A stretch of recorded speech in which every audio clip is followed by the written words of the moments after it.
E aí, gente, era nem ciência aqui. Essa é a aula 12 do nosso curso sobre inteligência artificial geral. E a gente vai estender um pouco nosso tema de Lag Hunter Agents, agentes de IA. Lag Hunter, pela definição do Lag Hunter. Nesse paper aqui, do Samuel Allen Alexander, que a gente viu bastante. Do Michael Castaneda, Kevin Colfer e Oscar Martinez. Muitos da Comissão de Troca e Seguranças da Securities, né, dos Estados Unidos.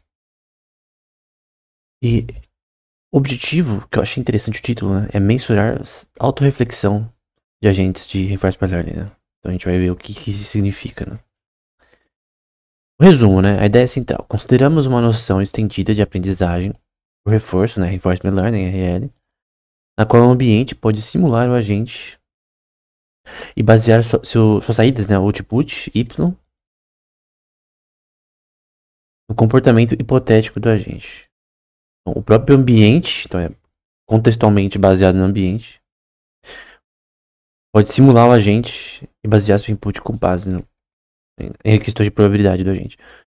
Como um bom desempenho no geral requer atenção, quaisquer coisas nas quais o output no caso, né, se baseia, argumentamos que para um agente atingir um desempenho médio, bom, em muitos desses ambientes estendidos, né, ambientes diferentes, ambientes distintos, é necessário que o agente reflita sobre si mesmo.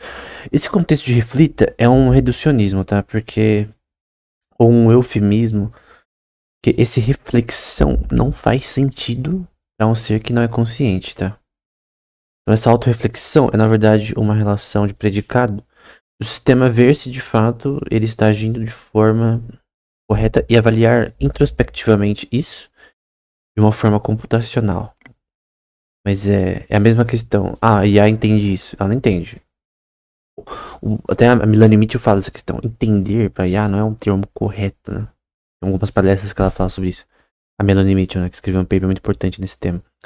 Então, é uma relação de que o sistema ele vai ter algum predicado de autorreflexão. Vamos supor nas preliminares, né, a base aqui do paper. A gente tem uma sequência de tamanho 2n, que a gente tem seu input, deixa eu fazer de novo. A gente tem o input, output, xn até yn.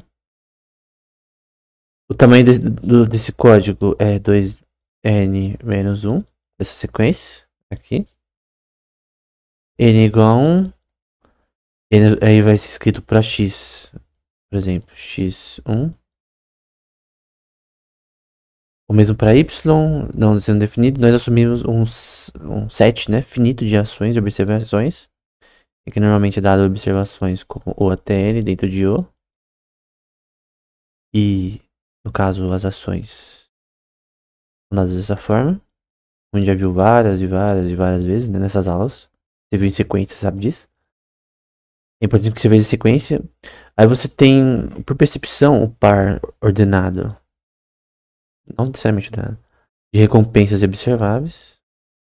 E que as recompensas estão dentro do conjunto global de recompensas. Vou fazer de novo. E R está dentro dos números irracionais. Então, diferente do paper que a gente viu na última aula, que foi em números reais, né? No fim, isso daqui vai ser mapeado para número real, então não importa, né? No fim, você tem aí, no caso, eu vou deixar amarelo, eu sempre coloco essa equação, porque é equação básica, a gente vai ver novamente posteriormente. E você tem RT mais um dentro de R. Perdão. Dentro de R global, que é maiúsculo. Aí você interseciona com números irracionais. E no caso, isso daqui, eu só tenho que fazer isso aqui direito, aqui. 1 sobre 7, né? E você daqui tem um intervalo entre 0 e 1 dos números racionais que você usa nesse sistema, né? E aí, você tem a definição 1 de agentes. Aqui, ali foi as preliminares, na prática. Então vamos lá com calma aqui. O amarelo primeiro. No ambiente não estendido, nós temos uma função de percepção, μ. Normalmente μ é uma função de probabilidade em dado ambiente, tá? Então nesse caso μ, que ele vai começar vazio. x1. Quando uma sequência vazia de input, qual vai ser preenchido, né? Dada uma sequência, você vai trabalhar no caso que a gente já viu como input. E a percepção, no caso, a gente tem cada x é uma percepção, percept de y, que é e y é a ação, né? Porque normalmente nessa notação, as ações são dadas como y, que é como se fosse o resultado final, porque é o output, você concorda? Que as ações são o output final, o que o robô vai fazer é o output, é a ação. Então, no caso, as ações são igual ao output.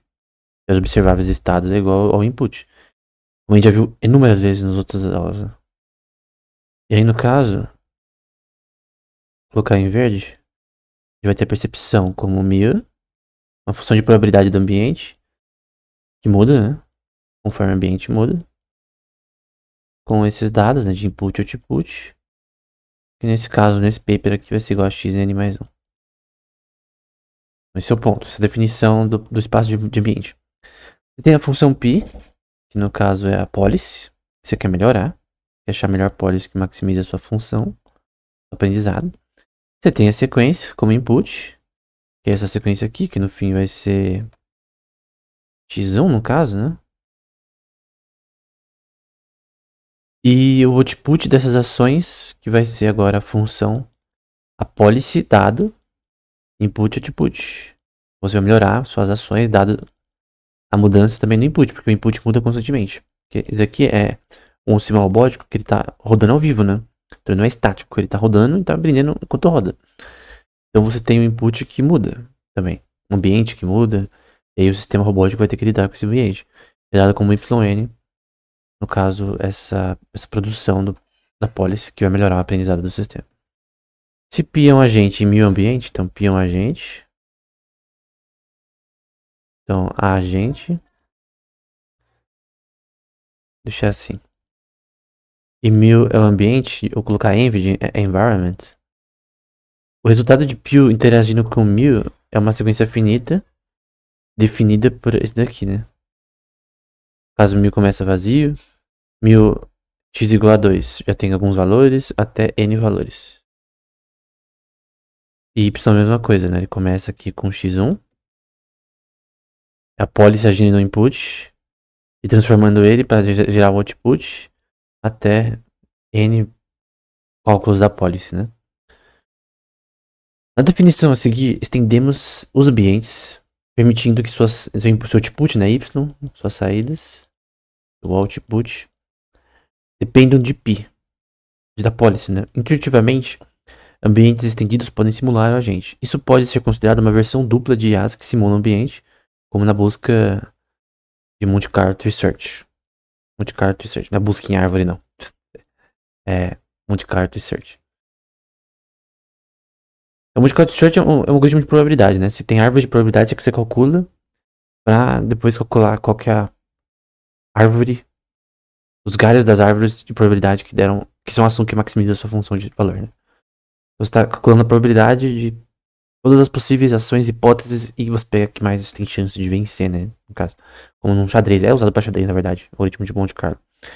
Ambientes estendidos, né? Então você tem um ambiente estendido, que é uma função de 1000, em que você tem 1000 novamente, de π agindo, a policy agindo para melhorar esse ambiente, esse aprendizado nesse ambiente 1000, que é igual a x1, e dado input, que vai ter π também como base, né? Policy.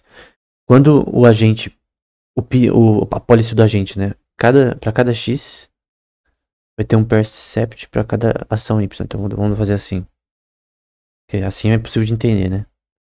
Então, para π, policy é um agente onde para cada xi, output, tem um percept, tem um vetor relacionado à percepção, e para cada y, uma ação.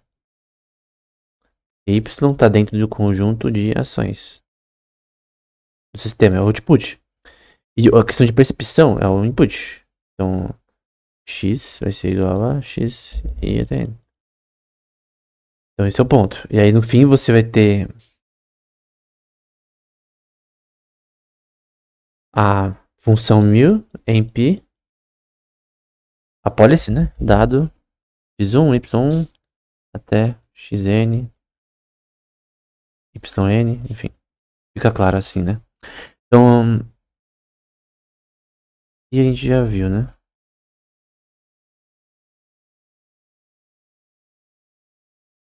E a parte 2. Aqui é a parte 2. Porque aqui você tem o agente 1000 estendido nesse ambiente e π interagindo, a policy interagindo com esse ambiente em si. Se 1000 muda, vamos supor que 1000 muda. O seu agente está em outro jogo. A gente tá em outra fase.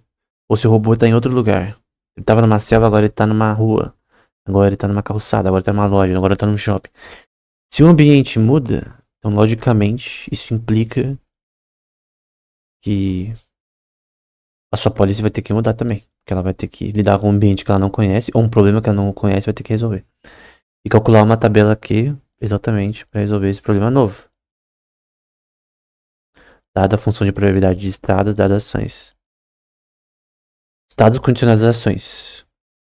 Ou ao contrário também. E aí no caso você tem essa função como um todo. E de output também, que vai ser a policy. Em particular, a medida de inteligência universal, Legge-Hutter, que é dada como gama π. Na verdade não é gama assim não, acho que é assim, ó. É tipo um gama, eu vou deixar gama porque é só não importa a letra, o que importa é o significado. Então, esse aqui é o significado de medida de inteligência universal. É definida como a recompensa média do agente no ambiente. Então, você tem a soma das recompensas dividido pelo total das recompensas. Total das recompensas, né? Que é a média. Sendo cada ambiente ponderado usando a distribuição a priori algorítmica. Simplesmente incluindo ambientes estendidos com recompensas adequadas limitadas, obtemos imediatamente uma variação extensiva dessa função aqui, né? Então, você tem uma versão de extensão a diversos ambientes dessa função. Um π dentro, né? Eu coloquei y, mas na verdade é π aqui, dentro dessa função. E mede o desempenho da policy em ambientes estendidos. Então, em novos ambientes, essa policy ela vai ser medida para ver se de fato ela é correta. Porque você tem que entender que você tem que mudar a policy conforme o ambiente, você concorda? E se o ambiente mudar e você tem uma policy que não se adapta, pode até usar transfer learning para isso também, que tem a ver. Se usa o aprendizado em um contexto específico, por exemplo, você treina uma máquina, uma IA, em reconhecimento facial e você depois treina para reconhecimento de objetos ou para outro tema nada a ver. Enfim, você pode usar esses mesmos weights para aprendizado, né? Que lembra a ideia de neuroplasticidade, né? A definição eu quero somente dar uma noção aqui da que eu falei anteriormente. Aqui estão tem as recompensas dentro dos números reais. Desculpa, as recompensas dentro do número global de recompensas. Dentro dos números irracionais, estando dentro de 0 e 1. Então vai a 0 e 1. Então measure theory aqui. Para todo n nos números naturais, a gente tem que para todo x dentro do perception space, com n dimensões, que é o ambiente do seu personagem, do seu jogo, ou do agente de MMORPG, do NPC, ou do robô na vida real. E você tem que... você vai ter valores de p de x que vão ser menores que outros valores futuros, que é, no caso, o input. Você tem uma função que computa esse valor, que no fim vai virar números reais. Então, o output final vai ser em números reais. E essa é uma função semi-computável em Measure Theory de 0 até 1. Então, você tem uma função de probabilidade de 0 até 1. E Measure Theory é aplicado nesse contexto para, de fato, essa probabilidade ser de 0 até 1 no máximo. Aí você tem essa função phi, em que você tem essa função que mapeia números naturais e racionais, o input e de recompensas. O resultado final, números reais. E por fim, a gente tem isso daqui, que é essa função dando as recompensas em si. Aqui são as recompensas, números naturais tem a ver com o input. Então isso aqui, o input é em números naturais, são as recompensas em números racionais. E o resultado final é uma projeção em números reais.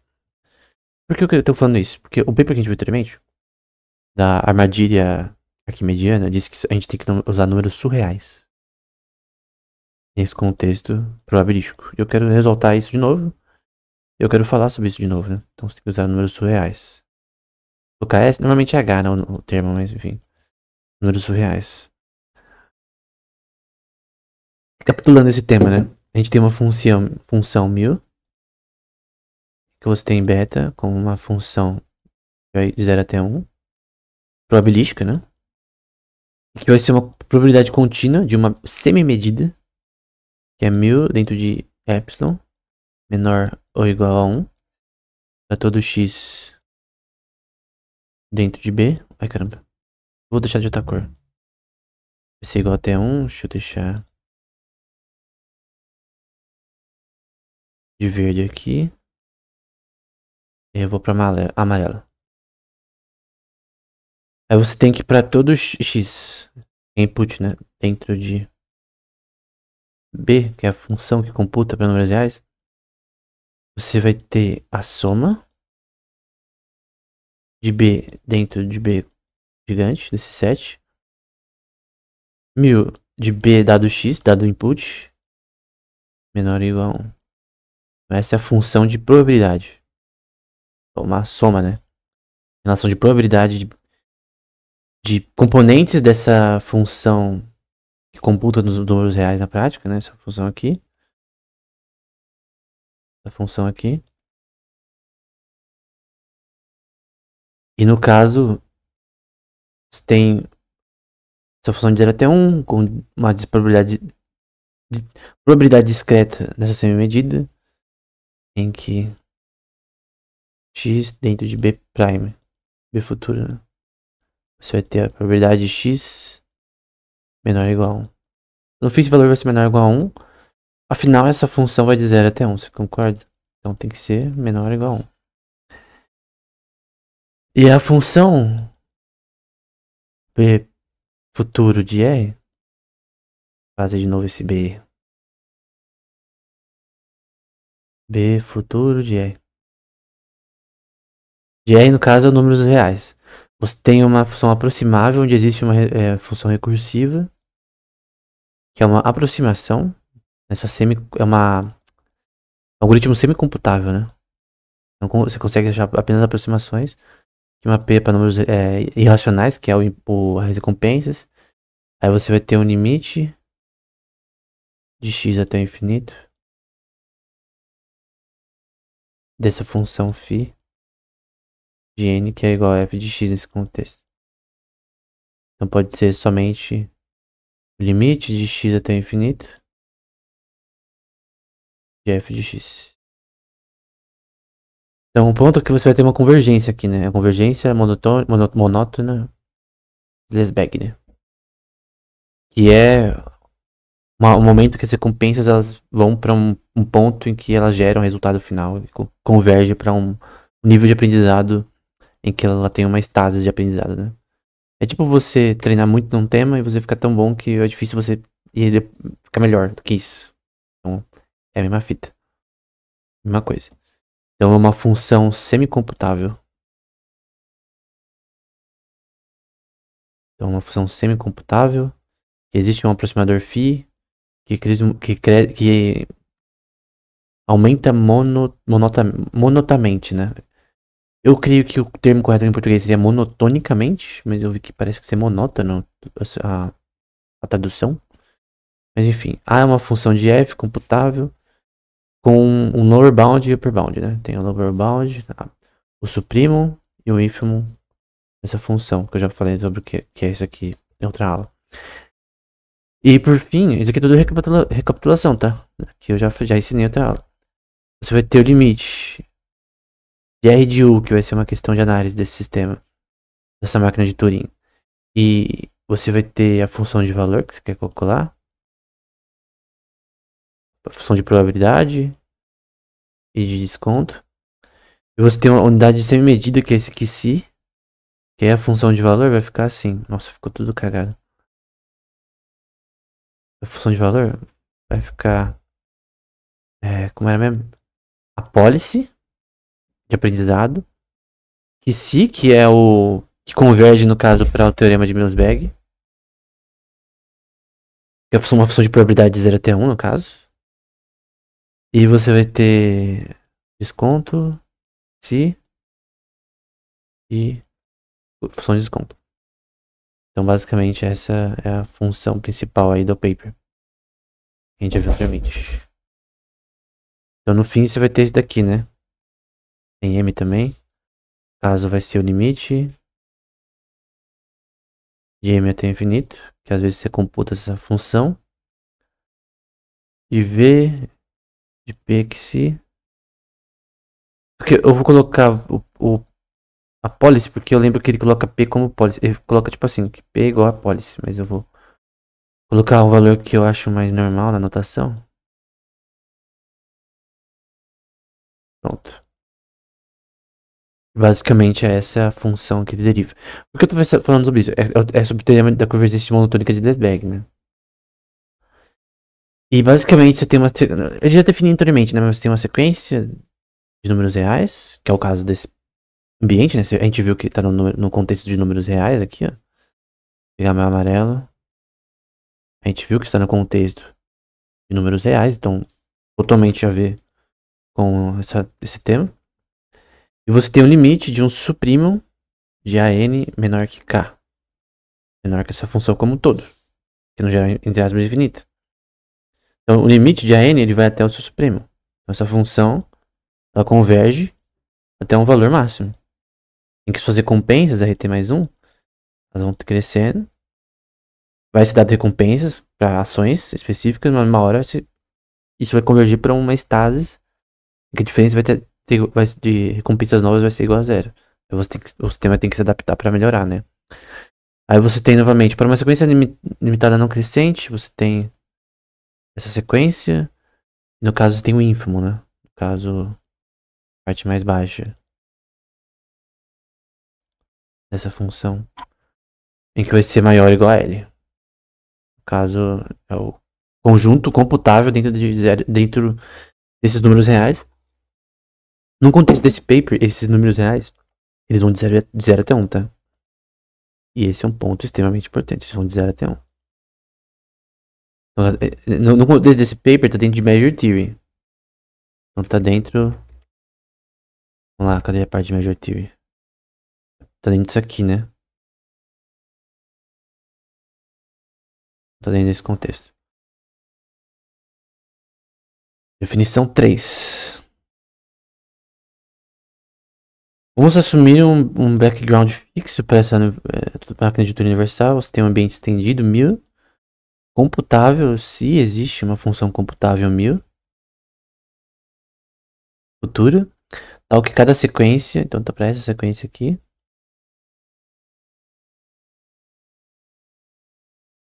Onde para cada x tem um sistema de percepção, y, conjunto de ações. Y é dado por ações, né, na prática. Como a gente viu anteriormente, para cada agente computável π. A policy, né? E para cada programa dessa máquina universal, a gente pode achar também uma policy melhor. Então vamos lá. A gente pode achar 1000 diferentes computáveis, né? E policies diferentes computáveis. Esse chapeuzinho na cabeça quer dizer um cálculo futuro, né? Uma computação futura. Aí você tem 1000 futuro, que vai ser dado por policy futuro, dado input. Dado input que tá aqui em cima. Que vai ser igual a 1000 passada, nesse caso, né? Se então isso, né? A complexidade de Kolmogorov, K de 1000, o menor programa para resolver o problema é definida como a complexidade de Kolmogorov, K de 1000 futuro. A mesma computação para 1000 passada, a mesma computação para 1000 futura, né? Que é o ambiente, né? Você tem que... Para cada novo ambiente, você tem que calcular uma complexidade de Kolmogorov e resolver problemas desse ambiente. Então, por exemplo, o ambiente, pegar um objeto numa mesa é mais fácil do que um robô bípede, né? Andar de skate. Porque tem questões de balanço, questões de você saber a hora de... Tem uma ergonomia muito maior, né? Então alguém andar de skate é muito mais difícil do que alguém andar, pelo menos. Todo mundo sabe andar de skate é difícil, fazer manobras e tal. Agora você quer fazer um sistema robótico que faz isso. Cara, isso é difícil pra caramba, cara. Se você resolve esse problema na robótica, você já resolveu a maioria dos problemas da robótica, questão de movimentação não humana, né? Então esse é um ponto bem importante. Não é uma comparação esdrúxula, né? Ou esquisita. Para cada agente pi, você tem um ambiente estendido 1000. Então, para cada agente pi, você tem um ambiente estendido 1000. Vamos supor que a função v, que é a função de valor, você tem policy, e 1000, que é a sua função de probabilidade do ambiente. Você já soma das recompensas com o resultado de pi interagir com 1000. A policy interagir com o ambiente, né? E tendo em vista que essa soma converge para o teorema da convergência monotônica de Lebesgue, né? Ela converge para um aprendizado no fim. Em que se você usar números reais, teoricamente, talvez esse aprendizado pode colocar o robô num looping, tá? De ficar burro. Ficar fazendo uma ação idiota. Sem motivo, sem parar.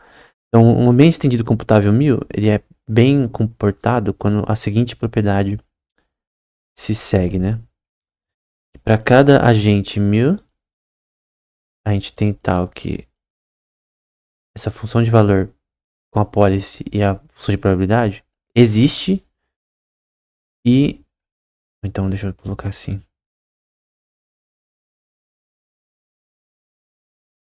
Ele colocou na ordem diferente do que eu esperava.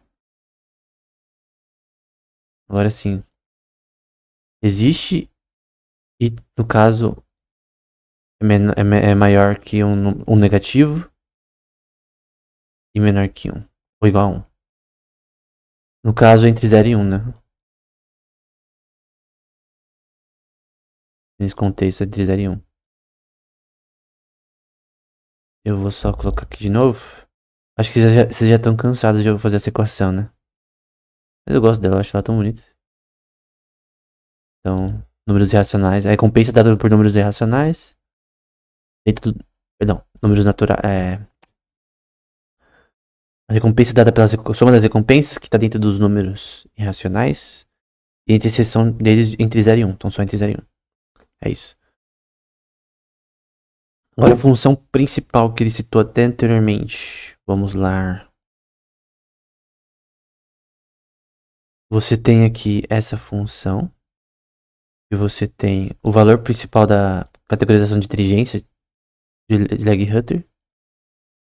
Vou desenhar de uma forma melhor. Num ambiente estendido, novo ambiente, né?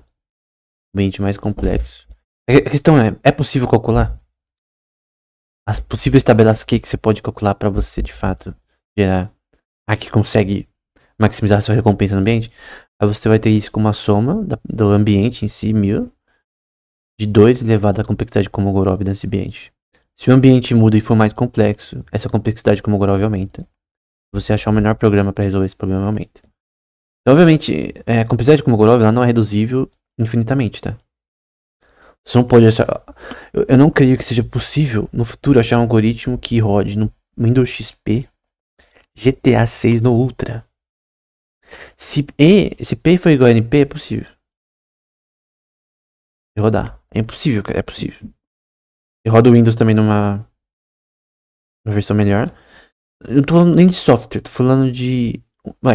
não, esquece software. Tô falando de, por exemplo, se rodar num Celeron ou GTA... Sem placa de vídeo, sem nada. Só memória, 4 GB de memória. Você não vai rodar GTA 6, cara. Agora, se P for igual a NP, você consegue rodar. É só você fazer um algoritmo que roda. Um IA, sei lá. Uma coisa. Se P for igual a NP, você consegue rodar, cara. Porque no momento é um problema NP hard. Você não tem soluções. Se o input crescer muito, você tem que crescer sua capacidade computacional. Pessoalmente, eu creio que tem como, tendo em vista o limite de Landauer, né, que é K log 2. É isso? K log 2. Que é o limite de dissipação de energia mínima para qualquer computador. Então, é o mínimo de energia que você precisa dissipar. Tendo em vista isso, então você precisa no mínimo dissipar o mínimo de energia para computar GTA 6 no Ultra. Não tem como você. Nem se você. Não existe algoritmo que num PC ruim, Celeron da vida, pode GTA 6. Pode ter algoritmos de otimização, porque empresas usam algoritmos de otimização para jogos ficarem mais.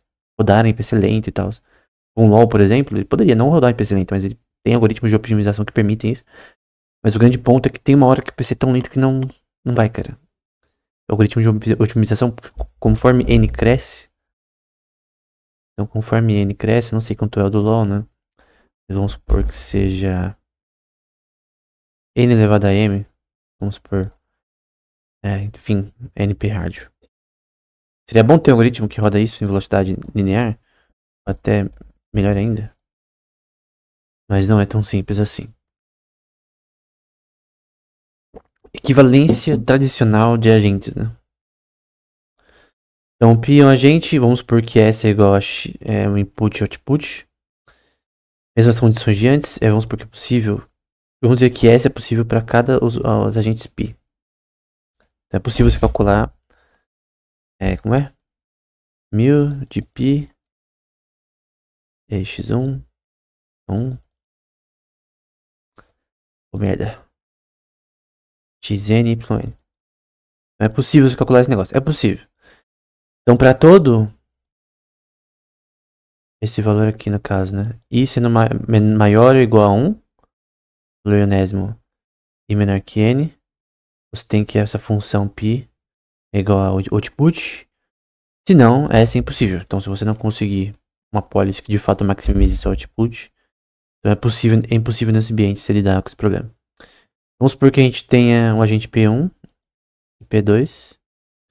Vamos dizer que eles são equivalentes. Então, eles são equivalentes quando S é possível para P1. Então, é possível calcular esse sistema. Né? O lema 5 diz que a equivalência tradicional é a equivalência de relação. Né? Relação de equivalência entre componentes. Né? A prova disso. A reflexividade é óbvia nesse contexto. Né?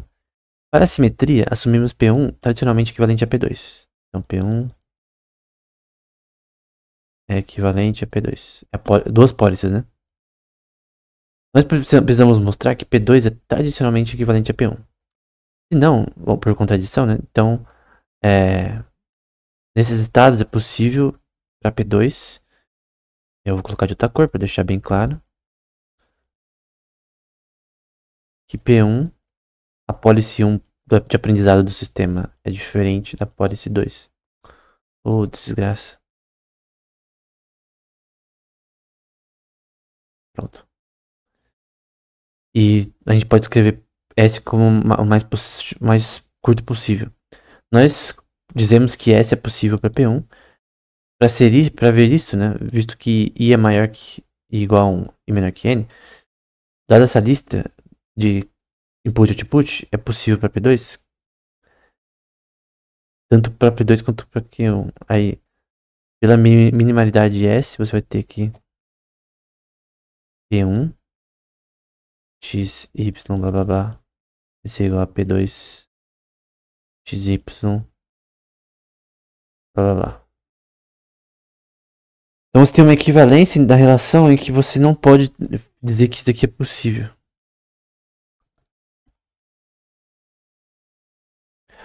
No caso, não é que não é possível, é questão de simetria entre a relação de P1 e P2, né? Em que um pode ser invertido pro outro.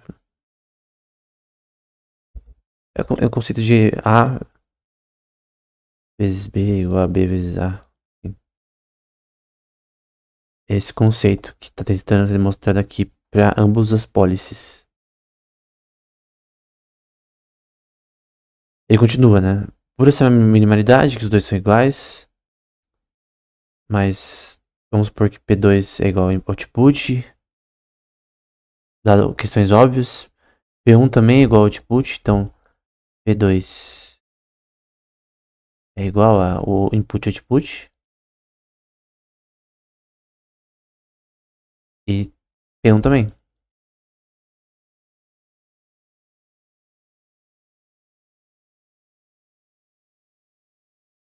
E aí, Por arbitrariedade de I, esses valores ionésimos, isso prova que S é possível para P1.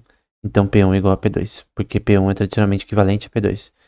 Isso contradiz a escolha de S e prova essa simetria, né? Essa simetria, dada a transitividade, é óbvia, né?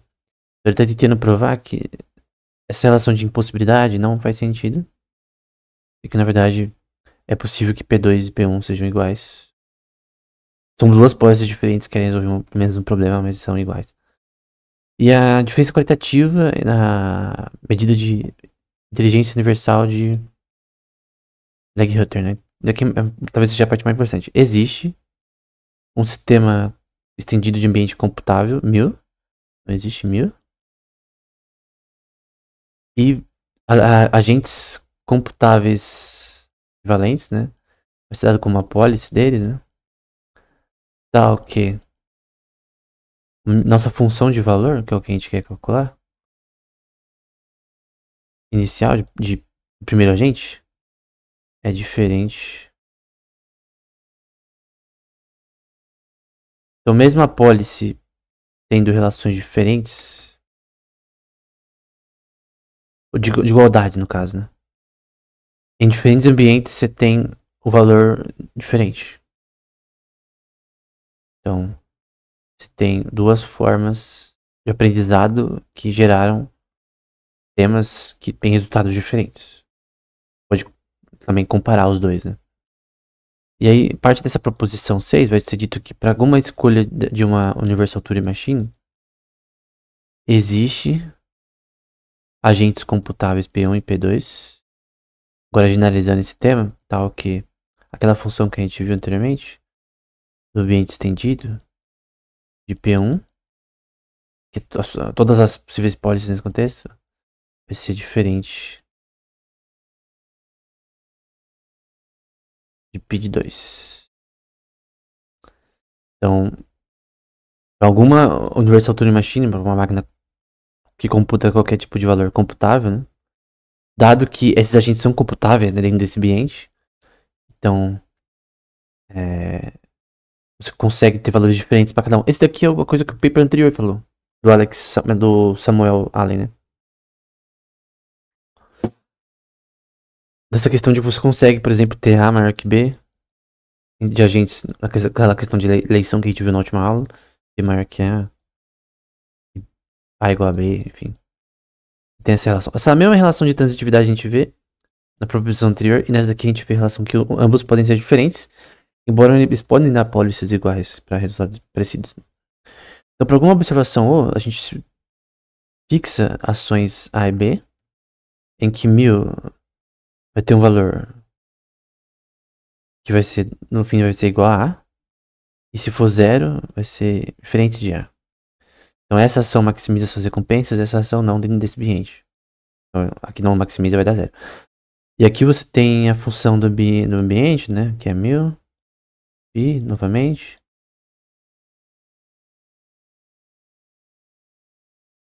vai ser igual a 0 dos observáveis, né? Vou fazer de novo. 0 de observáveis. Em outras palavras, o 1000 desse ambiente no qual a gente tem essa função do agente em si, seu input e output que vai gerar as ações. Então o robô ele vai agir de forma diferente, o sistema de A vai agir de forma diferente. E para P2, a gente vai ter B, se esse input ter esse valor, e A se não. Então, para o agente idêntico de P1, exceto pelo input aqui colocado, né? Claramente é impossível para tanto P1 e P2, seguindo que eles são equivalentes tradicionalmente. Então, aquela questão de simetria e de flexibilidade que a gente viu anteriormente entre P1 e P2 sendo iguais, isso é verdade, mas tem essa relação em que, embora ambos tenham a mesma capacidade de aprendizado, usando no caso do paper anterior, né? Ultrafiltros diferentes, por exemplo, esse sistema ele vai ter resultados diferentes. Ao ponto que uma policy vai ser, por exemplo, dada como igual a 1, Ou eu vou colocar aqui como maior que a outra, né? Maior. Aqui é a policy 1 e aqui é a policy 2. Então, a função de valor, né? Dessa policy. Então você pode ter P1 e P1.2 equivalentes em questão de capacidade computacional, capacidade de resolver problemas. Então P1 e P2 são iguais. Esses dois agentes, eles têm a mesma capacidade, mas eles podem dar valores diferentes em determinados ambientes diferentes. Esse é o ponto principal e que é o ponto do paper anterior do Samuel Allen ali. E recompensando agentes por ignorar recompensas, né? Aquela função de esquecimento que a gente teve também no outro artigo, né? A gente tem para cada função de percepção x, tendo em vista recompensas e observáveis, a gente tem que x' é igual a 0 das observáveis. O resultado de fazer essa recompensa serem 0 de x, fixe uma observação ou e defina esse ambiente estendido. Uma coisa que a gente viu aqui, né? Então, no caso, aqui essas recompensas forem menor ou igual a 0, elas forem maior que 0. Se a recompensa for positiva, quer dizer que as suas ações, sua pólice está agindo bem, seus agentes estão agindo bem nesse ambiente. Se você pegar o algoritmo do paper anterior, se for igual a 0, quer dizer que você não está tendo retorno de recompensas tão alto assim no seu algoritmo. Aí você tem o cálculo do ambiente. Aí se for um valor, então por exemplo, se essa função aqui, eu tenho 1000 e x1,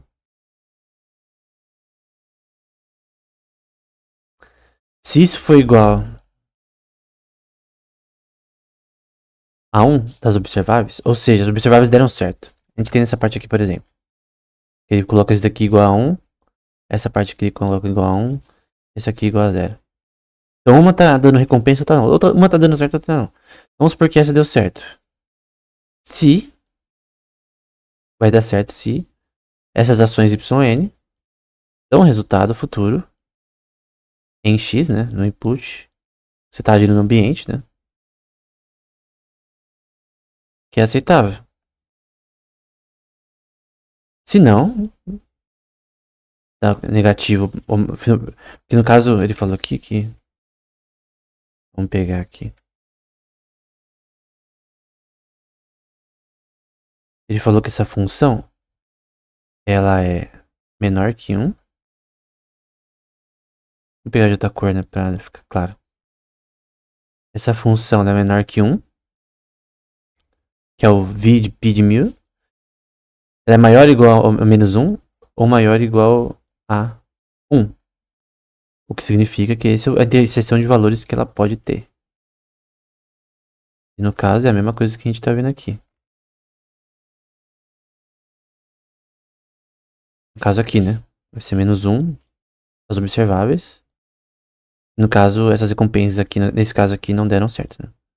Esse conjunto de ações, essa policy não está dando certo. A de cima que deu certo, dentro desse ambiente. Então, o sistema de reinforcement learning é semideterminístico se tiverem duas instâncias P1 e P2 que foram instanciadas num programa de forma direta que foram treinadas, né? E eles agem de forma idêntica, né? Então você tem policies que agem de forma idêntica nesse contexto. Só que você pode também agora iniciar funções randômicas, né? Ele vai explicar para resolver esse problema, né? Então, se duas policies estão dando o mesmo resultado, então a relação das duas é igual a 0, né? Então, elas são idênticas, de fato foi provado isso daí anteriormente. A gente quer que as funções dessa policy não sejam idênticas. Então, isso aqui é a primeira policy. É a 1. E a gente quer que elas sejam diferentes. A função de valor, não esqueça a policy. A policy pode ser igual. Nós temos a mesma capacidade. Mas uma é diferente da outra. E uma pode ser maior que a outra em questão de eficiência computacional. Tem de número de capacidade computacional para de custo, né? De custo computacional para ser realizado. Por exemplo, em vez de invocar um RNG, instâncias podem consultar um conjunto somente de leitura de números aleatórios pré-gerados. Você está usando números aleatórios nesse contexto, né? Para gerar funções randômicas. Assim, na mesma execução de um programa maior, as instâncias π treinadas de forma idêntica, elas foram, P1 pode ser igual a P2. É a reflexividade que a gente viu anteriormente. Mas mesmo que não agissem da mesma forma que instâncias treinadas de forma idêntica, que em uma execução diferente. Então, se elas forem treinadas em diferentes contextos, elas vão ter resultados diferentes. Isso é óbvio. Então você tem esse RC que significa Reality Check, basicamente um check de realidade, né? Uma verificação que o sistema de fato está sendo melhor que o outro. Então você tem uma função π agindo nesse sistema, e se de fato der certo, né? Se de fato essa Reality Check provar que é maior, então no caso P1 pode ser maior que P2, por exemplo. Se não, quer dizer que você retorna o mesmo valor de antes. Em resposta a essa ação de histórico, esse reality check da policy verifica o histórico de ações que foram tomadas e assim age em π. Então vê o histórico e vê se tá dando certo ou não esse negócio. Então essa função ela congela quando ações repetidas por uma ação fixa, né? Então se o PC o robô tá num looping, então o sistema para, ó, tá calculando policies que estão sendo absurdos, não tá dando certo, para aí, cara. Quando você vier com a ideia correta, a gente usa. Então, aquela questão, vamos supor que o robô sai de casa e aí ele esquece o que queria fazer. Então, como eu cheguei aqui? Você tem que lidar com esse problema, você tem que lidar com o problema da parada. Você não pode ter um robô que fica no problema da parada, né? Então, você tem π, dessa soma de inputs, vai ser igual no fim à ação, que você vai usar isso para gerar a sua ação, em que o y passado é diferente do presente, no futuro é diferente do passado e vice-versa também, né? E para cada histórico x1, y1 é xn, yn, você tem essa relação da reality check ser igual a y no final, futuro. Você pode catalogar isso daí, né? Então a gente, o histórico pode concluir com base no histórico. Eu vou parar porque claramente não é a realidade, porque a realidade eu iria pegar a ação y futura e não y1. Então vamos lá, qual que é a ideia desse paper? Tá tudo nessa parte. O que seria a autorreflexão? Seria o sistema pensar, ó, eu não posso deixar o teorema de Lesbag me ferrar. E eu vou convergir uma hora e uma hora a função que eu vou calcular vai ficar errada. Minha tabela aqui que eu vou calcular vai ser uma bosta. Então, o que eu posso fazer para amenizar esse problema? Quando eu ver que eu tô convergindo para um looping, um problema da parada, que eu vou ficar estúpido, o robô, eu paro. Eu não vou passar daqui porque eu já cheguei no meu limite nesse contexto, nesse ambiente específico. Esse problema, esse domínio da inteligência específico. E essa autorreflexão é autoavaliar se de fato ele precisa calcular mais tabelas Q para resolver esse problema de forma funcional para evitar o problema da parada. Eu creio que essa é a implicação de autorreflexão, de você não... é aquela velha questão do Cavaleiro do Zodíaco, cara. Você não toma o mesmo ataque duas vezes. Toma uma vez uma coisa, mas se você conhece o ataque, se você tem uma memória do ataque, você não pode levar o mesmo ataque duas vezes e ter o mesmo dano. Senão você é burro. É a regra do Cavaleiro do Zodíaco aplicada para inteligência artificial geral. Então, teorema 9, né? Vamos supor que π seja um agente, aí você tem essa definição alternativa, que obter mudando a definição 8, que nessa sequência é possível achar um reality check. Aí você tem relações de indepotência, em que você tem um reality check que vai ser igual a um reality check composto, né? Calculando duas vezes. E essa é de equivalência, né? Que π é, no geral, pode ser equivalente ao reality check, a você confirmar que essa policy de fato é eficiente por ela mesma, né? Então, vamos supor que a gente tem um histórico genuíno que de fato é útil. Normalmente a notação é HT, né? Ações observáveis, recompensas. Mais um, né? E você tem para cada ambiente estendido 1000, você tem um segmento ímpar x1 y até xn yn. O resultado dessa esse reality check da policy, né, pra você avaliar, em que você tem que essa policy, ela vai ser igual a pi, a policy em si, aqui, como a gente viu anteriormente, é o que tá aqui no caso, é indepotência, né, essa policy vai ser igual ao reality check dela, tá? Ver se de fato ela funciona. A equivalência não estendida em reinforcement learning, né, para cada ambiente não estendido, que é o contrário do anterior, o que resulta é essa função de reality check ser igual com o resultado de interagir com o 1000. Então, a prova, né? Vamos supor que D é o set de todas as sequências. Né? Conjunto de que contém todas as sequências. Então, essas sequências elas estão em D. Para cada Y e para cada X você tem uma percepção. É o frames por segundo da tela, seja o que for. Os pixels da tela, enfim. Y são as ações. Aí você define uma função de probabilidade ρ, que é essa letra grega, em D. Tal que ρ dessa função, você vai ter a policy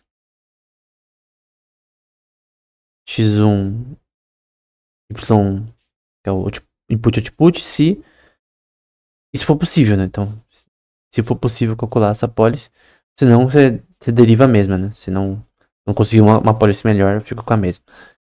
E nós vamos mostrar também que essa probabilidade, a função de probabilidade vai ser igual a você calcular esse reality check. É você de fato testar se essa. A própria policy serve para testar ela mesma, para testar se ela de fato funciona ou não. Então você tem que a função ρ e probabilidade agindo na policy vai ser igual a própria reality check. Ela já é o reality check em si. Você verificar que seus resultados de fato foram corretos, né? Então vai ser igual aqui, tem essa função de igual da policy. A função de probabilidade. Agora vamos com calma agora. Da função de probabilidade. Nesses dados x1. Da policy. Opa, do agente, né? Da policy do agente. E do cheque de realidade. Ela mesma se auto-identifica como errada ou certa num contexto específico, né?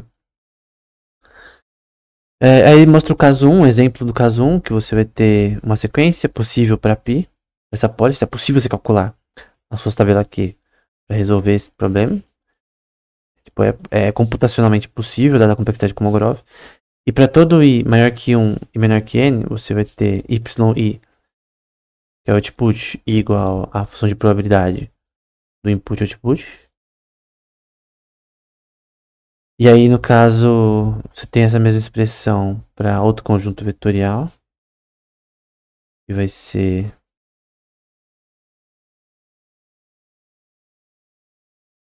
yj. Então é j agora como base vetorial, contendo esse input output.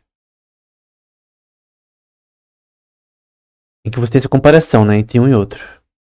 As duas funções entre yj e yi são dois outputs diferentes nesse contexto matricial, vetorial na prática, né? E por fim, para todos esses conjuntos, em que você tem um sendo menor ou maior que j sendo maior ou igual a 1, você tem j sendo menor que i. No caso, você tem a comparação dessa função, que tem o índice i como base de vetorial, e aqui o j. E no caso, por definição, você vai ter ρ igual a π, que vai ser igual a yi.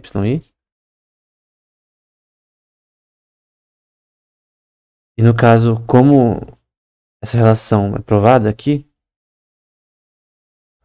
que no caso, dentro dessas duas equações específicas, né? Você tem que j é menor que i. Agora nós provamos, para nesse contexto, que esse conjunto yi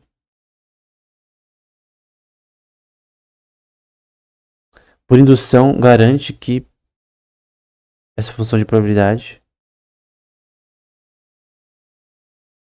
vai ser igual ao nosso reality check.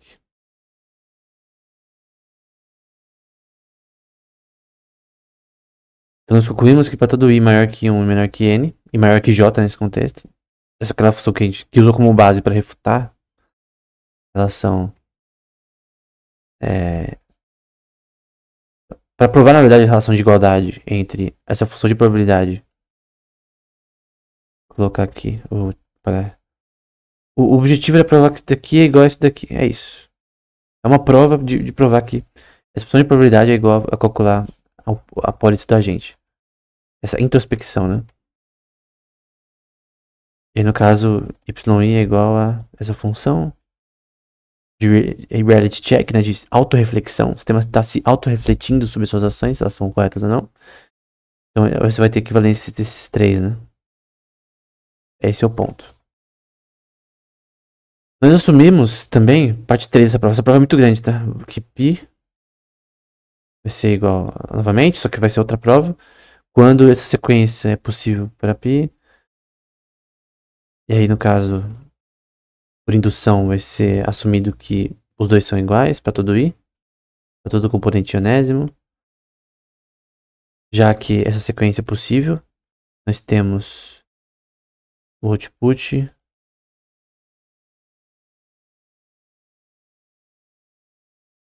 dessa forma, e que esse output, ele naturalmente é a mesma coisa que nosso reality check, que no caso é a autorreflexão do agente. Então, o que ele está tentando provar é que é possível, é normal que o agente consiga se autorrefletir, se autoconsiderar suas ações passadas em relação às futuras, fazer um sistema de probabilidade, para de fato agir de uma forma melhor.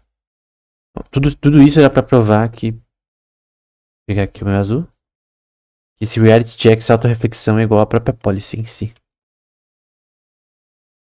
Então, vamos supor que a gente tenha um ambiente não estendido 1000, interagindo com esses agentes π. Vamos supor que a gente tenha os output passado e futuro. Até n. Prime, né? Futuro. E o resultado seja esse reality check interagindo com o ambiente. E nós vamos mostrar que por indução que xn é igual a x prime n. Ou seja, que o resultado passado é igual ao futuro nesse caso. Para uma certa pólice. E para basear nosso caso, ele vai dizer que eles são idênticos dentro do ambiente. Viu? E o ambiente, a percepção inicial do ambiente não depende do agente. É o ambiente que molda o agente. Essa noção, por exemplo, de nature versus nurture, né? É o ambiente que forma a pessoa e não a questão inata, né? No caso, eu discordo disso, né? Você tem a questão inata que é até mais importante, mas nesse caso, o ambiente que molda o agente e não o contrário. Então, o agente se molda o ambiente, dependendo do ambiente que ele está, ele vai aprender de forma diferente. Então, não é uma relação necessariamente inata de aprendizado, né? É um problema, na verdade, mas enfim. Só tô explicando o artigo. Não falando dos problemas. Então, você vai ter que o output vai ser igual a policy de x. Eu vou colocar essa equação inteira, né? O output vai ser igual a policy de x1. Que vai ser igual a policy do estado futuro. Que vai ser igual a reality check futuro. Essa é a aplicação de toda a equação. Que vai ser igual ao y futuro. Então, no caso, y atual vai ser igual ao futuro. Output. Uma convergência, tá? Obviamente você quer um input melhor, né? Quer um input que seja melhor. Se o sistema aprenda, mas você vai ter uma convergência que no geral vai gerar isso aí. Essa é a prova que eu queria mostrar. Você pode provar que tem uma convergência. Para lidar com o problema de convergência, que se o programa entrar no problema da parada, o robô, você pode parar isso. Você pode falar, ó, até aqui você não pode passar, senão vai dar merda. Você tem a soma desse ambiente, desses cálculos do input nesse ambiente e do output. Então, basicamente, isso que é essa parte, né? No fim, você vai ter o resultado aqui, que é o reality check de tudo isso daqui.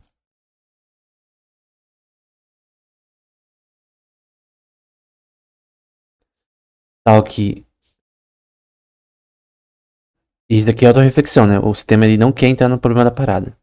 Uma coisa que você tem que lembrar é isso, cara. Se você não vai conseguir entender o que eu falei anteriormente, se você não entender isso, você não quer que o sistema entre no problema da parada. Ele quer se auto-refletir pra saber, ok, ó, se eu for mais que isso daqui, vai dar merda. O teorema da convergência de Lesbag vai fazer eu virar um robô imbecil. Então, é até legal fazer uma série ou um livro de robótica, são, né? Um problema que explica o problema da parada, o teorema da convergência de Lesbag, né? Então, no fim, quando eu ver que eu tô na convergência final, então eu paro de calcular funções aqui. Ok, eu não quero entrar no looping, eu não vou me dar mais recompensas para essa ação de certa forma, porque senão eu vou entrar no looping e entrar no problema da parada, né? Então, tudo isso daqui tem a ver, é não entrar no problema da parada. Ao teorema da convergência monótona de Nordestbag e do teorema de retornos diminuintes de Pearson, né? De recompensa, que a gente viu na aula anterior, em aulas anteriores, né? Para o robô não simplesmente focar 1000 horas em fazer algo inútil. É isso. Esse é o ponto. Conjecturamos informalmente que se Pi for inteligente a gente, mas não autorreflexivo, né? Se ele não conseguir fazer isso daqui, se ele não conseguir entender que ele chegou num ponto que ele não deve mais dar recompensas para certas ações, para funções de tabela Q, né? Então, em qualquer ambiente estendido que baseie suas recompensas e observações no desempenho de Pi, cenários alternativos hipotéticos, que podem não ser possíveis, esse reality check provavelmente terá um desempenho melhor que Pi. Então, no geral, ele vai conseguir não entrar no problema da parada e conseguir resolver os problemas sem bugar.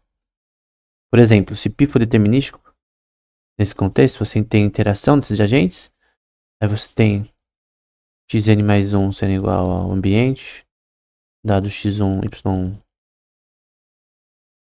yn, e você tem que checar aqui se ou não, né? Yn é igual a esse reality check futuro. Então você tem que checar, ó. Eu vou ter retorno de recompensa se eu continuar aqui. Eu vou continuar calculando as recompensas dessa forma. Será que eu não deveria parar de tentar não melhorar o sistema, né? Mas tem uma hora que eu tenho que estar numa estasis. O cérebro talvez já tenha isso, né? Talvez seja só uma coisa que acharam aqui que deve ser feita, né? Então, para cada x de futuro, você tem o resultado de zerar as recompensas, né? Então, antes de você ter o problema da convergência de Lesbag, que é dado pelo limite de x até o infinito, de f de x, antes de você entrar nessa convergência, você fala, ó, eu tô calculando aqui que eu tenho que zerar a recompensa. Tem que parar. Não vai dar merda. Esse é o ponto. Então, para cada n grande, já que π é um key-learning, você vai ter m maior que n, tal que a função π, eu vou chamar de π1 e p2, é diferente. P1 é diferente de p2. Dado o comportamento de recompensas passadas desse sistema, né? Pelo teorema 9. Então, no fim, você quer saber se yn mais 1 é igual ou não a y anterior. É isso, né? Não, se o futuro vai ser menor. Não, se o do passado vai ser melhor que o presente. O presente vai ser igual ao passado. Não. Se do passado vai ser igual ao do presente. Ou seja, se o output vai gerar o mesmo resultado, então você tem que zerar as recompensas. Depois do sistema, se ele conseguir encontrar, ele tem que encontrar sempre valores que não fazem ele estar num looping de problema da parada. É só isso. Ele não consegue calcular quando ele vai parar, mas ele consegue mais ou menos entender que se ele ir além um pouco, ele vai ter entrar no teorema da convergência monotônica DSBag. O monótono, né? Então, pelo teorema 9, você tem que essa função da reality check é igual a função em si de input, que vai ser igual a fins daqui. Vai ser igual a output. E eventualmente o ambiente se torna trivial quando a gente interage. Então a recompensa de ação Y1. Não, recompensar a ação Y1 e punir outras ações. Ações que fariam seu sistema entrar no problema da parada. Não é que você quer calcular quando a parada vai acontecer, porque isso é impossível. É o Einstein Problem de Turing. Eu sei que é impossível. Mas aqui você não está tentando calcular o problema da parada, você está tentando tentar entender se o seu sistema ele de fato vai melhorar, se ele continuar calculando tabelas Q para resolver um problema. Porque num sistema de EGA, entre aspas, de reinforcement learning, o sistema ele calcula suas próprias tabelas Q. Porque ele não pode calcular tabelas Q ruins para determinado ambiente. Então, em determinados ambientes, ele tem que calcular a tabela Q. Só que ele não pode entrar num looping aqui, nesse meio tempo. Então, quando ele rodando 10 anos, 30 anos, 40 anos, uma hora ele pode entrar num looping e bugar. Então, esse é o problema que está tentando ser resolvido aqui. Alinhamento 10, né? Vamos supor que você tem uma ação fixa Y e uma simples variação no cheque de realidade dessa transformação poderia ser definido, né? Você poderia, mesmo nesse contexto, mudar suas ações em que você não cai no teorema da convergência monotônica de Nielsen. Não cai no looping de retornos diminuintes, de entrar no problema da parada, de seu computador ficar idiota. Então, no caso, você vai ter esse reality check no input Y, que vai ser igual a policy em si, como a gente viu anteriormente. Se essa sequência é possível achar um reality check, né? Vamos supor que não é possível você calcular isso daqui. Vamos supor que não é possível. É muito computacionalmente difícil calcular isso aqui, vamos supor. Opa. Oh, merda. Vamos supor que é muito difícil calcular esse negócio. Isso aqui é intratável. Aí você não vai conseguir calcular, cara. Óbvio, né? Então, seu sistema não consegue calcular isso daqui, se seu custo é muito alto, o input é muito grande, NP hard, e aí você não consegue calcular, obviamente você tem um espaço de computação impossível, né? O grande ponto é que você tem que calcular esse reality check. Você tem que calcular se o sistema pode se auto-refletir, entre aspas, para tentar entender que certas, entre aspas, neuroplasticidade vai fazer ele entrar num looping. Esse é o ponto. E se você for entrar num looping, você continua com as ações de antes. Então, tem que. Senão, não é resolver o problema da parada. É tentar evitar o problema da parada. Entenda isso, não é resolver o problema da parada. É evitar. Então a resposta depende da pergunta da Turing Machine, definição 3.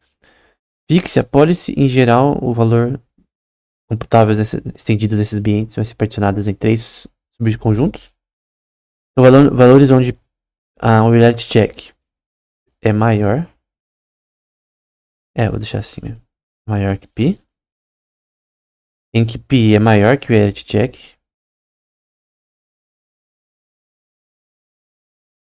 E onde eles são iguais. No geral, que foi provado que eles podem ser iguais. Que da aula anterior, agentes A, treinados de forma diferente, mas com a mesma capacidade, podem ser maiores que B. B maior que A. Ou eu posso ter um agente C. Vamos supor que C seja menor que A. Menor que A. Segue, então, dado esses aqui embaixo. Se C é menor que A sendo maior que B. Ou C é menor que B. Calma, vamos fazer de novo. A é maior que B. O que importa é que B é menor que C. Então, B é menor que C. A é maior que B. Então, C sendo maior que B, Então, no caso, eu posso dizer que A é maior que... A, no caso, é maior que menor que C. Se C for maior que A, né, no caso, né? Eu vou trocar aqui, na verdade. A tem que ser menor que B, na verdade. A é menor que B. B é menor que C. No caso, A vai ser menor que C. É assim. Pronto. Isso daqui confunde minha mente, né? Então vamos ter aqui uma relação de ambientes estendidos, mensurados pela complexidade Kolmogorov, que é K de 1000. Você quer computar a minimização desse sistema. E você pode ter um resultado final ali, nesse ambiente estendido, do reality check sendo maior que de π. No caso, o reality check é maior que π. Que a policy em si. De outra forma, você tem ambientes estendidos dominados pela essa questão 3, né? Que pode ser maior. No caso, pode ser igual, na verdade, né? Então, π pode ser maior ou menor que o reality check em si, né? Então, esse é um ponto importante. Você tem um menor que o outro, enfim. O grande ponto é você tentar entender determinadas computações, resultados que você teve, qual saiu melhor, qual saiu pior. E você tem formas de medir essa noção entre agentes, em diferentes ambientes. E também adicionar essa relação de auto-reflexão. Nossa medida abstrata Gama XT, o bem estendido, não é prática para realizar cálculos reais. A complexidade de Kolmogorov não é computável. Esse é o ponto. É aquela questão, né? Isso daqui, por exemplo, não é computável. Dos papers anteriores. Quando você usa Xi como base de probabilidade, não é computável. Não consegue computar. É a função ideal essa daqui. Você não consegue computar porque é a máxima teórica. Então, a máxima teórica de aprendizado de um sistema robótico ela é incomputável. Mas a relação computável é normalmente definida dessa forma, né? Você tem a policy. Um pouquinho embaixo. A policy 1000. E gama 1000. Então, é 1000 esse daqui, tá? Então, esse aqui é computável. Eu vou colocar em amarelo. Aquilo ali não. Aí você pode falar, e se a gente usar números reais, né? Torna computável? Porque você foge desse teorema. Talvez, mas eu tenho que ver se de fato funciona, né? Aquilo lá é uma teoria, não sei se dá pra computar números surreais dentro do contexto de reinforcement learning no momento. Eu não vi nenhum paper fazendo isso. Aí vamos supor que você saia dessa questão, né? Talvez consiga chegar mais próximo disso. Porque essas funções são semi-computáveis, né? Então são sempre aproximações. Como essas funções são semi-computáveis, você sempre vai ter aproximações e não, de fato, resultado máximo, né? No XT, esse Gama XT não pode ser computado na prática, embora tenha havido trabalho sobre a aproximação computacional, né? Então, você pode fazer computações aproximadas para calcular isso.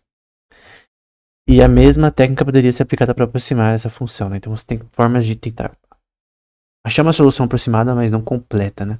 Então você não consegue resolver o problema de função de valor de forma teoricamente máxima. Poderia fazer o sistema robótico ser melhor mais ainda, né? Então eles treinaram esses resultados aqui numa Deep Learning, numa PPO, são algoritmos diferentes. E dá pra ver aqui os intracejados que tem essa relação do uso do reality check. Então uma com a policy e outra com o reality check. E você vê que é diferente os resultados, né? Então você pode pôr essa aqui, por exemplo, com o reality check. Que é essa daqui, né? A outra também. Então você pode ver que o reality check, no geral, tem resultados bons. Conclusão, a gente pode achar difícil prever um ambiente extenso se ele considerar apenas o que realmente aconteceu no passado, né? E não suas próprias ações hipotéticas. Então ele não pode só usar o histórico. H1, HN. Tem ações e recompensas observáveis dentro dele. Ele tem que entender, o agente, né? Entre aspas, entender. Ele tem que ter noção de autorreflexão. Ele tem que entender se essas suas ações vão levar a um problema da parada. Não que ele vai calcular quanto o problema da parada vai acontecer, mas ele vai evitar que haja um retorno diminuinte de recompensas. Pelo Pearson, né? Que a gente viu no outro artigo. E também evitar que a convergência de Desbag faça ele ficar numa estase que não aprende mais. Então você tem que ter noções de resolver esse problema. Então tem artigos que falam pra você não usar números surreais, tem artigos que você fala pra você ter noções de aprendizado diferente, mas o grande ponto aqui é adicionar algo novo. Em que você tenha, além daquele artigo anterior que a gente viu de agentes competindo entre si, elegendo os melhores, poderia ter essa relação do sistema se automedicar, se auto-entender, impedir que o teorema da convergência de Desbag seja um problema para ele mesmo. Então, argumentamos que para um bom desempenho, em média, em muitos ambientes extensos, né, a gente precisaria se auto-refletir até certo ponto. Para entender, vamos pegar a notação que a gente viu anteriormente. Yn mais 1, se vai ser igual a Yn mais 1 prime. Deixa eu arrumar isso aqui. N mais 1 prime. Se esse for o caso, então você não tem por que ficar dando recompensa para seu resultado não vai ser diferente. Ó, se você não entendeu nada que eu falei, nada. Tudo que eu falei foi grego, tudo foi alemão, latim. Entenda isso. Na vida real, por exemplo. Todo mundo aqui já abriu a geladeira, por exemplo. Saiu do quarto, foi abrir a geladeira. Viu o que tinha dentro. Você sabia o que já tinha dentro antes. Você já viu a geladeira antes. Você sabe o que tem dentro. Você abriu, fechou a geladeira e volta pro quarto. Tinha uma coisa também. Quase o problema da parada, tá? Teve vezes que eu quase tive um baque por causa disso. Eu tinha um costume quando era pequeno, de apartamento que eu morava, de trancar a porta, mas era um movimento tão diário que eu esquecia se eu tinha fechado ou não a porta, se eu tinha trancado. E de fato, às vezes eu esquecia de trancar, mas no geral eu não esquecia. E eu lembro de um dia específico em que eu desci as escadas, que não tinha elevador, era escada. Eu desci as escadas. Aí pensei, nossa, será que eu fechei? Tranquei a porta. Subi. Vi que tinha trancado. Desci de novo. Esqueci isso e voltei de novo. Isso foi. Isso que é um exemplo de problema da parada no sistema robótico. Depois eu vi que eu. Nossa, eu sou imbecil porque eu fiz isso. Eu já sabia que tava trancada. É que você esquece, cara. Não, é normal, cara. É uma coisa normal. É uma coisa tão cotidiana que seu cérebro esquece de lembrar isso. É tão quase inútil, de tão monótono e óbvio, né? Que você faz isso, às vezes, é um hábito, né? Se torna quase. Nem lembra, né? Você faz tão automático que você nem lembra. Agora imagina que você tem um sistema robótico. Ele tem que descer as escadas, né? Tem que abrir a porta, descer as escadas. Ele tem que trancar a porta. Vamos supor que você coloca uma penalidade pra quando ele não tranca a porta, quando ele esquece. Não é um sistema heurístico, é um sistema que o sistema aprende, então ele pode cometer erros no começo, ele pode esquecer.